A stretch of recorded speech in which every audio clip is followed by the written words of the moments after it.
ഇന്നൊരു hostel room cleaning day ആണ്. രാവിലെ എണീറ്റ് 2 പേര് ഒരു കോഫി ഉണ്ടാക്കി കുടിച്ചു. ആഴ്ചയിൽ ഒരു പ്രാവശ്യമാണ് കേട്ടോ ഞങ്ങൾ റൂം ക്ലീൻ ചെയ്യുന്നത്. 2 പേര് 2 സൈഡിൽ നിന്ന് ക്ലീൻ ചെയ്യാൻ തുടങ്ങി കഴിഞ്ഞാൽ പെട്ടെന്ന് ക്ലീൻ ആയി കിട്ടും.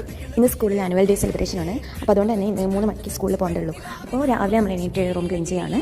അല്ലെങ്കിൽ എല്ലാ ആഴ്ചയും സൺഡേ ആണ് ഞങ്ങൾ റൂം ക്ലീൻ ചെയ്യാറ്. പക്ഷേ ഈ സൺഡേ സ്കൂൾ ഉണ്ടായതുകൊണ്ട് നമുക്ക് ക്ലീൻ ചെയ്യാൻ പറ്റിയില്ലായിരുന്നു.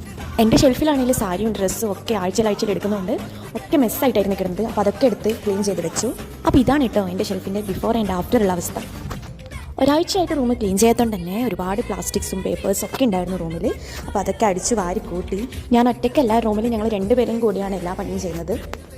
അപ്പോൾ ഇന്ന് ആനുവൽ ഡേ ആണ്. ഈ പണിയൊക്കെ കഴിഞ്ഞിട്ട് വേണം കുളിച്ച് റെഡിയായി ഒരു 3 മണിയാകുമ്പോഴാണ് സ്കൂളിലേക്ക് പോകേണ്ടത്. അപ്പോൾ അത് വേണ്ടിയിട്ട് വേഗം നിങ്ങൾ ഫാസ്റ്റായിട്ടാണ് എല്ലാ പണിയും ചെയ്യുന്നത്. ഡാൻസൊക്കെ കളിച്ച് ഭയങ്കര ചില്ലായിട്ടായിരുന്നു ഞങ്ങൾ ഓരോ പണിയും ചെയ്തത്.